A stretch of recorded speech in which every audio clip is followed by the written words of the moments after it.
Good evening. कैसे हैं आप सभी?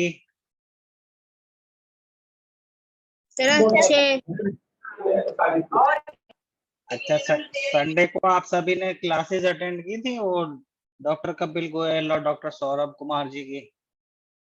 Yes sir. अच्छी लगी थी? Yes sir. ओके, चलो तो सर गुड इवनिंग। मैंने ना आपको इस मंथ 2 चैप्टर्स कराए थे, तो मैंने कौन कौन से चैप्टर्स कराए थे, नेम बताओ जरा। Sir air and water. Sir air and water. Air and water, very good. और थर्ड चैप्टर का नाम क्या है? Power changing earth. Power changing earth, very good. और second? Inside our earth. Inside our earth. Inside our earth. और first one is environment, right? Environment. हाँ, और total कितने चैप्टर्स हैं आपके? 10 या 9? 9। 9 चैप्टर्स। 9 चैप्टर्स हैं, तो almost 50%, more than 50% I have completed. ठीक है, वेरी गुड। तो अब मैं ना एक काम करूंगा, आज की जो क्लास है, आज मैं आपको पढ़ाऊंगा नहीं, आज आपके डाउट्स गुड लूंगा। Evening sir. Good evening. आपके जो भी डाउट्स हैं आप डाउट्स पूछ सकते हो। इसके साथ साथ मैंने क्या किया है कि चैप्टर 4 तक ना क्वेश्चन बैंक्स बनाए हैं, क्योंकि आपके एक चैप्टर के पीछे तो देखो ये 4 एक्सरसाइज होती हैं जनरली। मैंने देखा ना, ये स्क्रीन आपको दिख रही है सभी को? Yes sir. तो ये 4 एक्सरसाइज होती हैं यस इस तरह सर। की, 4 क्वेश्चंस और उनके अंदर फिर 3-3 4-4 और क्वेश्चंस होते हैं, तो टोटल मिला के 10-12 क्वेश्चंस ही आपके चैप्टर में होते हैं। तो उससे क्या है कि पूरा चैप्टर अंडरस्टैंड करना थोड़ा मुश्किल होता है। तो मैंने क्या किया है कि हर चैप्टर में कम से कम 50 से 100 के बीच में क्वेश्चंस बनाए हैं आपके लिए, उनके आंसर्स भी लिखे हैं। तो वो मैं आपके साथ में शेयर कर दूंगा, तो आप वो प्रिपेयर करना, तो आपको आपके एग्जाम में भी फायदा रहेगा और आगे जो कॉम्पिटिशन्स के लिए हम तैयारी करा रहे हैं उसमें भी आपके लिए वो यूजफुल रहेंगे। तो कल हम लोगों ने ना ये एक्सरसाइज की थी, तो हमने थर्ड क्वेश्चन तक पहुंच गए थे, मैच दी फॉलोइंग। तो ये देखो, क्वेश्चंस के ना 4 फॉर्मेट्स हैं यहाँ पे। पहला फॉर्मेट है कि सब्जेक्टिव क्वेश्चंस आपको लिखना है 1 से 2 लाइन पे। अगर वहां पे मैं मार्क्स लिख दूं, 1 मार्क्स तो आपको 1 लाइन में, 2 मार्क्स का लिखता हूं तो 2-3 लाइंस में आपको देना है, 5 मार्क्स का लिखता हूँ, 5 मार्क्स लिखता हूँ तो सम 3-4 लाइंस में आपको उस आंसर को कंप्लीट करना है। सेकंड जो एक्सरसाइज है उसमें क्या है, एमसीक्यू टाइप है, मल्टीपल चॉइस क्वेश्चंस हैं, जैसे मैं आपसे गूगल फॉर्म में कराता हूँ। क्वेश्चन लिखा, उसके नीचे कई सारे ऑप्शंस लिखे हैं। फिर जो तीसरा है, तीसरा आपका मैचिंग वाला है, और चौथे वाले में आपको कोई स्टेटमेंट दे दी और उसका रीजन पूछा जाता है। ठीक है, ये 3-4 क्वेश्चंस के फॉर्मेट होते हैं। तो आप सभी को पता होना चाहिए कि कैसे इनको कंप्लीट करना होता है। देखो, जो सेकंड वाला है ना वो थोड़ा डिफिकल्ट होता है, जिसमें एमसीक्यू होते हैं ना, मल्टीपल चॉइस क्वेश्चंस, वो बहुत डिफिकल्ट होता है। इसलिए सारे कॉम्पिटिशन्स में इसी तरह के क्वेश्चंस पूछे जाते हैं। पता है क्यों पूछे जाते हैं ऐसे? आपको पता है कि सभी कॉम्पिटिशन्स में मल्टीपल चॉइस क्वेश्चंस ही क्यों होते हैं?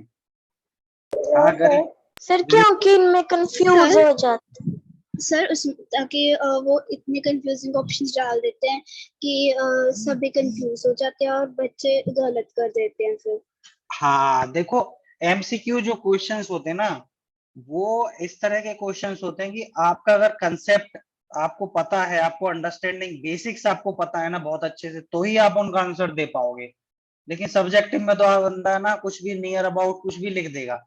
लेकिन मल्टीपल चॉइस क्वेश्चंस में तो अगर आपको वो कंसेप्ट क्लियर होगा, आपको फॉर्मूला आता होगा, आपको एक अच्छी डीप अंडरस्टैंडिंग है, तो ही आप उनका आंसर दे पाओगे, अदरवाइज आप गलत कर दोगे।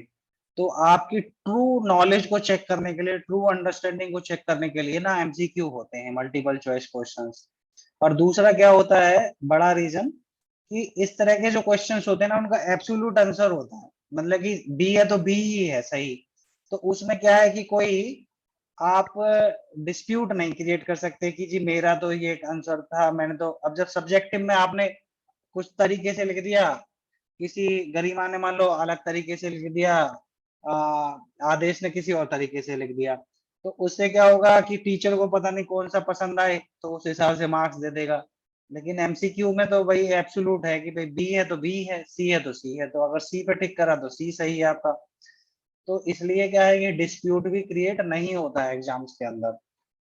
चलो, अब हम तीसरे प्रॉब्लम पे आते हैं। ट्रेड विंड्स इसमें दिया हुआ लेफ्ट साइड में, अगर इसको मैच करेंगे तो कौन सा ऑप्शन रहेगा? ट्रेड विंड्स किस तरह की विंड्स होती हैं?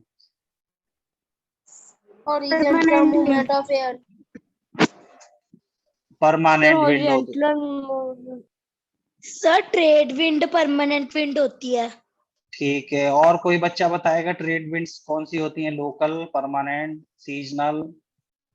Sir permanent. Sir permanent. Permanent, very good. तो ट्रेड विंड्स जो होती हैं वो परमानेंट विंड होती है, ठीक है। अब लू है, जो लू कौन सी विंड है? सर वो गर्म हवा। Sir local wind. Seasonal wind. Local wind. Local wind. लू, लू आपकी लोकल विंड है। बताओ, बाकी बच्चे बताओ, लू क्या है? लोकल है, सीजनल है, क्या है? सर लोकल विंड है। सर लोकल विंड है। क्यों होती है लोकल विंड, ये बताओ। क्योंकि सर ये नॉर्थ में ही चलती है। क्योंकि सर ये आम चलती रहती है। क्योंकि नॉर्दर्न प्लेन्स में क्योंकि गर्मी में चलती है। सर ज्यादातर सर ये गर्म हवा है, ये ज्यादातर हमारे नॉर्थ में चलती रहती है। ठीक है, वेरी गुड, इधर चले कभी उधर चले। Very good. मतलब कि ऐसा नहीं है, नॉर्थ में भी हर जगह नहीं चलती है। जैसे नॉर्थ में हिमाचल है, हिमाचल में नहीं चलती है ना।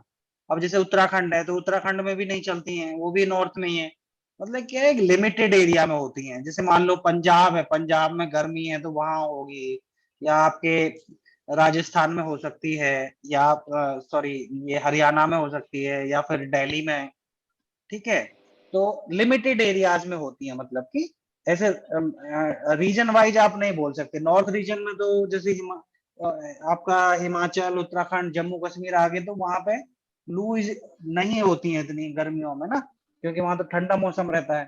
तो एक लिमिटेड एरिया में रहती हैं, इसलिए ये लोकल विंड्स हैं, ठीक है, लोकल विंड है। और मानसून को कहाँ मैच करेंगे? Seasonal wind. Sir seasonal. Very good. और विंड को क्या कहेंगे? विंड को कहाँ मैच करेंगे, किसके? Horizontal movement of air. Horizontal movement. Horizontal movement of air. Very good. अब ये बताओ कि इस क्वेश्चन में किस बच्चे को डाउट है, किस बच्चे को ये ऑप्शंस जो अभी बच्चों ने बताया कि ट्रेड विंड्स परमानेंट होती हैं, लू लोकल होती है, मानसून सीजनल होता है, और wind horizontal movement of air होता है, ये किस बच्चे को समझ नहीं आया? वो आप हैंड रेज कर लीजिए, मैं उनको क्लैरिफाई कर देता हूं। अगर सबको क्लियर है तो वेरी गुड, फिर हम नेक्स्ट क्वेश्चन पे चलते हैं। अच्छा हाँ, मनप्रीत आपको किस में डाउट है? सर क्लियर है। सर क्लियर है, ट्रेड विंड। ठीक है, ट्रेड विंड में क्लियर है, डाउट है?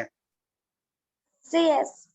देखो, परमानेंट विंड होती हैं कि जो राउंड द ईयर ब्लो करती रहती हैं। तो जो ईस्टर्ली और वेस्टर्ली विंड्स होती हैं, और प्लस ट्रेड विंड्स, ये तीन तरह की ऐसी विंड्स हैं जो परमानेंट ब्लो करती हैं राउंड द ईयर, मतलब कि वो चलती रहती हैं, ठीक है।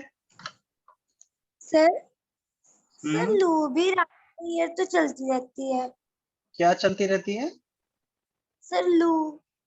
लू बेटा, लू तो देखो गर्म हवा को कहते हैं ना लू। अब देखो, अब सर्दियां आ जाएंगी तो लू कहाँ चलेगी? सर ओके, ठीक है ना। चलो, अब गिव रीजंस। अब रीजंस देने हैं। Wet clothes take longer time to dry on a humid day. इसको, इसका आंसर जिसको पता है ना वो हैंड रेज कीजिए। उसको मतलब कि रीजन देना है कि क्यों ऐसा होता है। आप हैंड रेज कीजिए जिनको पता है, फिर मैं पूछूंगा। रूहानी, अक्षरम, मनप्रीत, और किसको पता है इसके बारे में? सर क्वेश्चन बता दो दोबारा से। क्वेश्चन ये है कि वेट क्लॉथ जो गीले कपड़े होते हैं, वो ह्यूमिड डे पे ज्यादा टाइम क्यों लेते हैं? एक सेकेंड, हैंड आपको बताना नहीं है, हैंड रेज करना नहीं, नहीं है, हैंड रेज करना है आपको, बताना नहीं है, मैं पूछूंगा आपसे। अच्छा, सभी बच्चों को पता है। हाँ, क्वेश्चन ये है, wet clothes take longer time to dry on a humid day. Humid day पे जो आपके वेट क्लॉथ्स हैं उनको सूखने में ज्यादा टाइम क्यों लगता है? तो हम पूछते हैं रिद्धि। रिद्धि, आप बताओ जरा इसका क्या रीजन है, क्यों ऐसा होता है?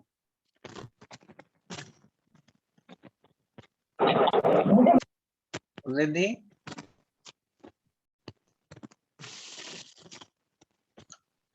चलो रिद्धि को शायद कुछ दिक्कत है। रूहानी, आप बताओ जरा कि क्यों होते हैं ऐसे?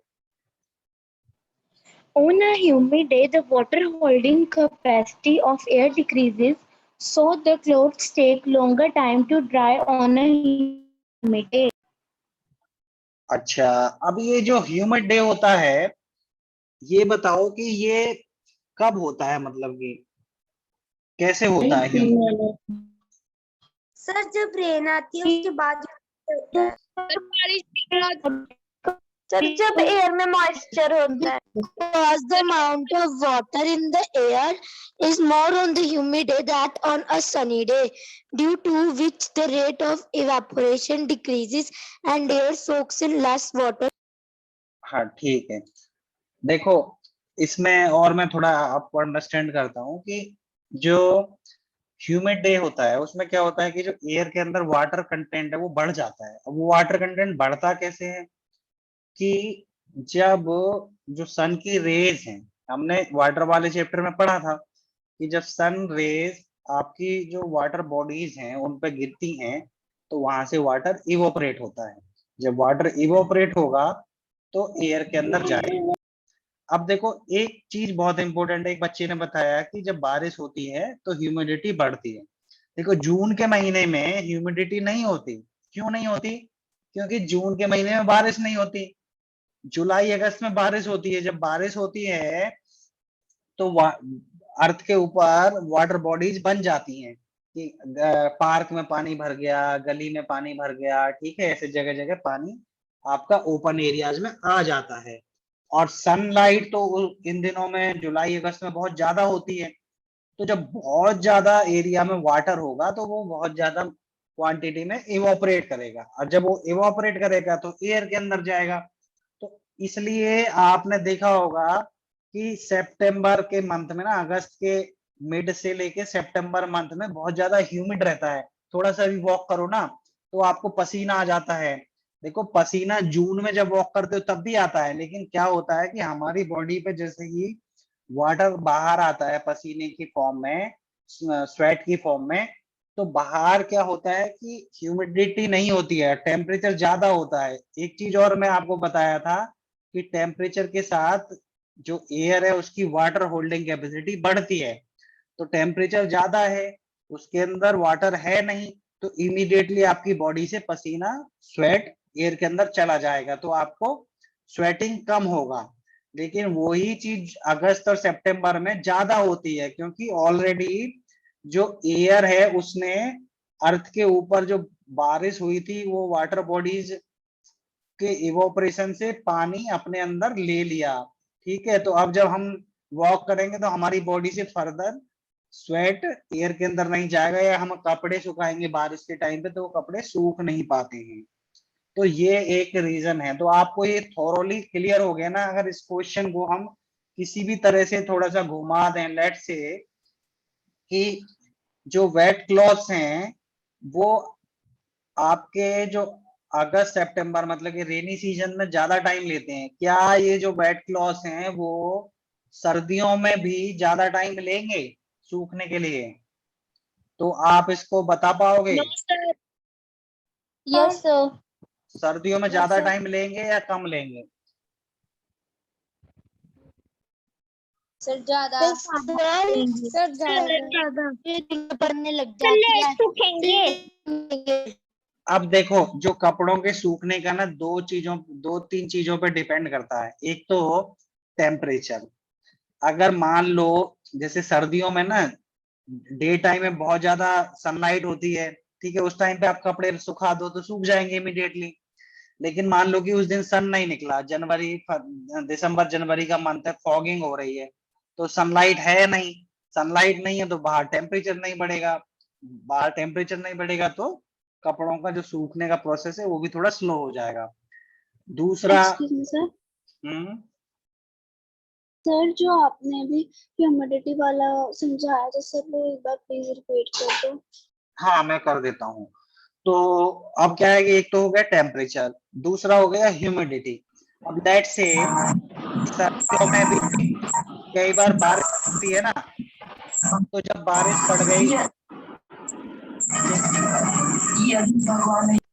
जब कई बार बारिश पड़ जाती है सर्दियों में भी, तो उस केस में क्या होता है,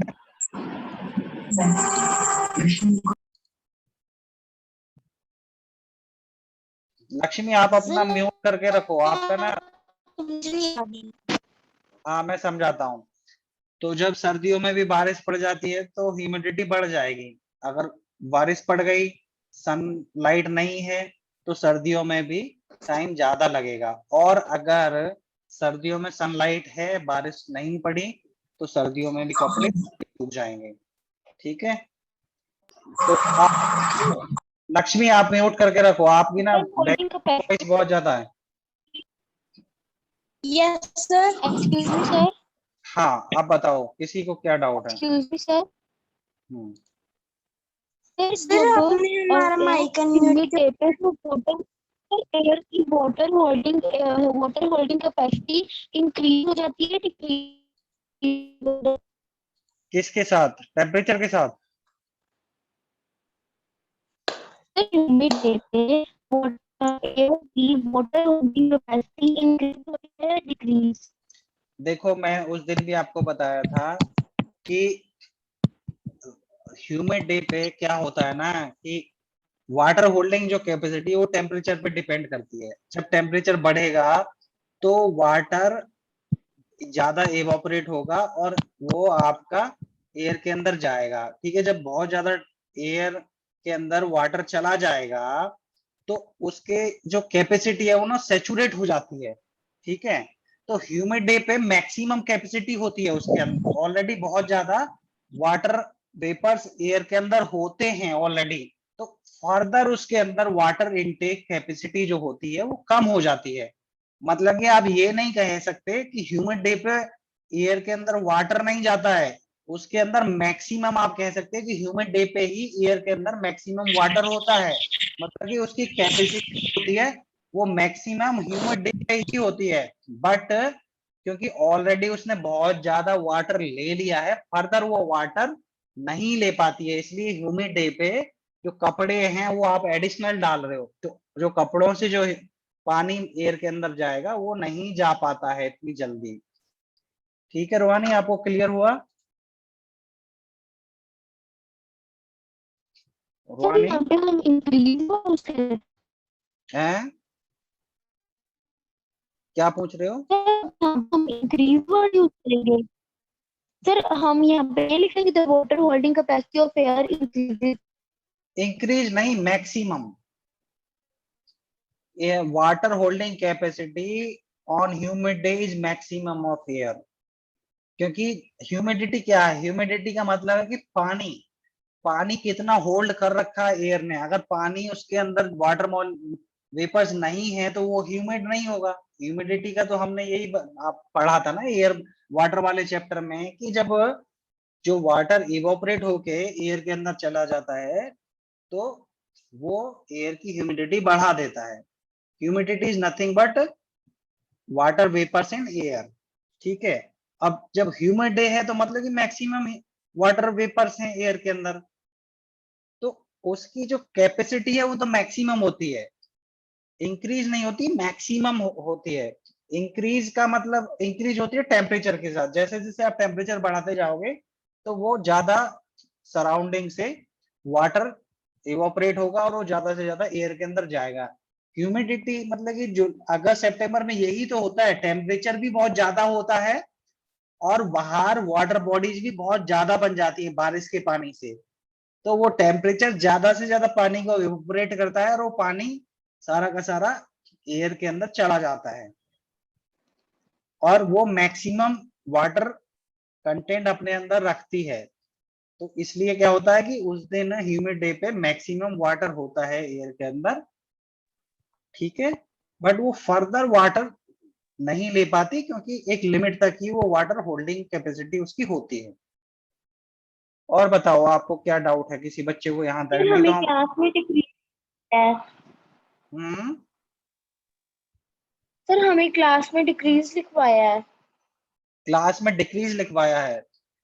देखो उसको हम एग्जैक्टली डिक्रीज नहीं कह सकते, ये कह सकते हैं कि उसकी जो कैपेसिटी होती है मैक्सिमम होती है, फर्दर वो वाटर को नहीं ले पाती है। कैपेसिटी डिक्रीज नहीं होगी, कैपेसिटी तो मैक्सिमम होती है उस टाइम पे, क्योंकि ज्यादा से ज्यादा पानी उसने ले रखा ऑलरेडी। हाँ ये कह सकते हैं कि फर्दर वाटर टेकिंग जो कैपेसिटी है वो डिक्रीज हो जाती है, मतलब कि ह्यूमिड डे पे अगर और वाटर आपको उसके अंदर भेजना है तो उसकी जो वो है कैपेसिटी वो डिक्रीज हो जाएगी। लेकिन excuse me sir sir, humid day पे सर टेम्परेचर हाई होता है कि लो होता है? टेम्परेचर ज्यादा होता है, तभी तो आसपास की जो वाटर बॉडीज है वहां से इवोपरेट होके वाटर एयर के अंदर जाता है।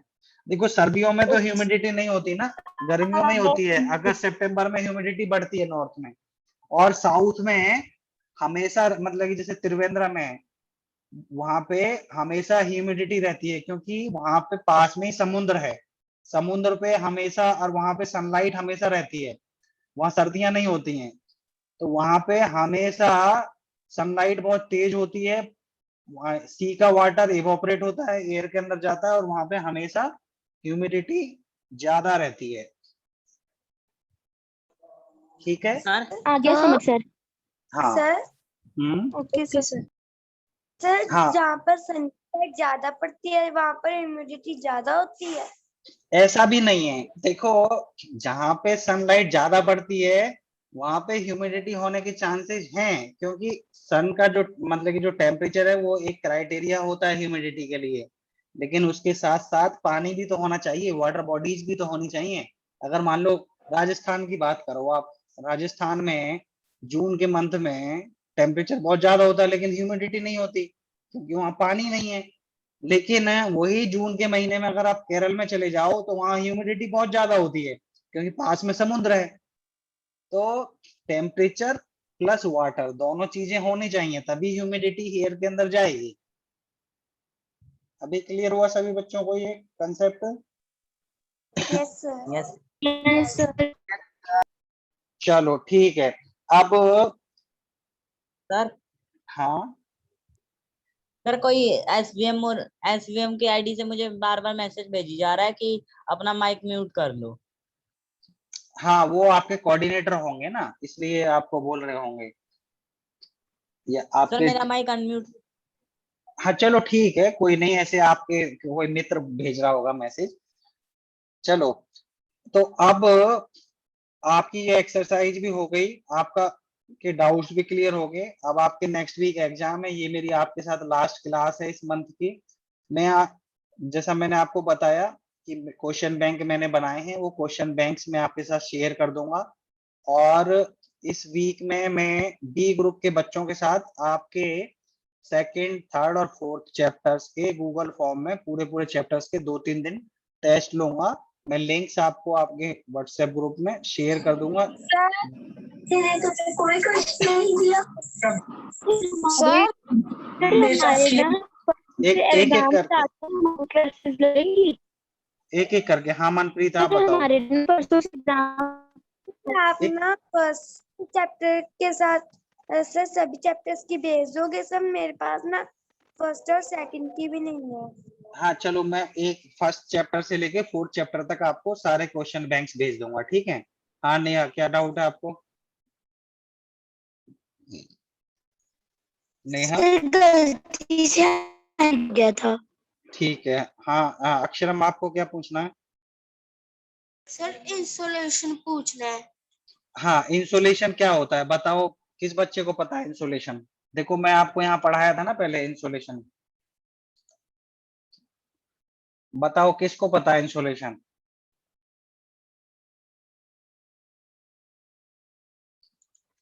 किस बच्चे को पता है? कुछ इंटरसेप्ट से रिलेशन है इसका? किस बच्चे को पता है इंसोलेशन? किसी को भी नहीं पता, सारे बच्चे भूल गए। Sir, हाँ, the heat intercepted by the earth is the sunlight intercepted by the earth is called insolation.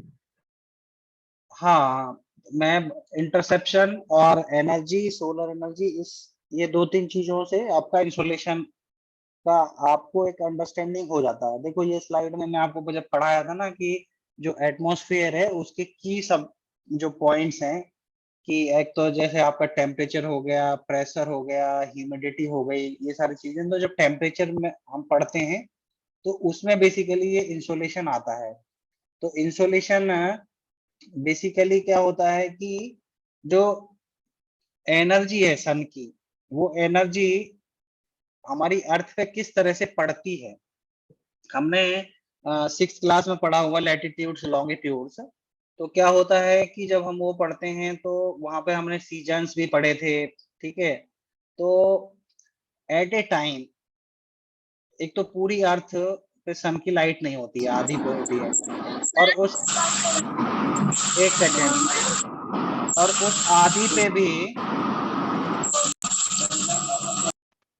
उस आधी पे भी जब लाइट होती है तो उस आधे पोर्शन पे इक्वल लाइट नहीं पड़ती है।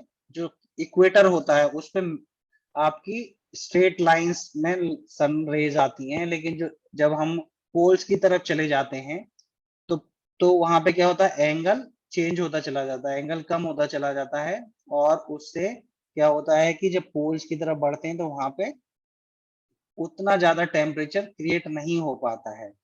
तो जो इंसोलेशन है बेसिकली वो जो इनकमिंग सोलर एनर्जी है अर्थ के द्वारा कहाँ इंटरसेप्ट होती है, इक्वेटर पे, टुवर्ड्स पोल्स, ठीक है। तो ये बेसिकली क्या होता है कि जब इक्वेटर के पास मैक्सिमम आपका इंसोलेशन होता है, और जो इंसोलेशन है ना पोल्स की तरफ जैसे जैसे चले जाते हैं तो आपका जो इंसोलेशन का अमाउंट है, क्वांटिटी है, वो कम होती चली जाती है। तो अब ये बताओ कि इंसोलेशन आपको क्लियर हुआ या नहीं, जिसने डाउट पूछा था? क्लियर हो गया।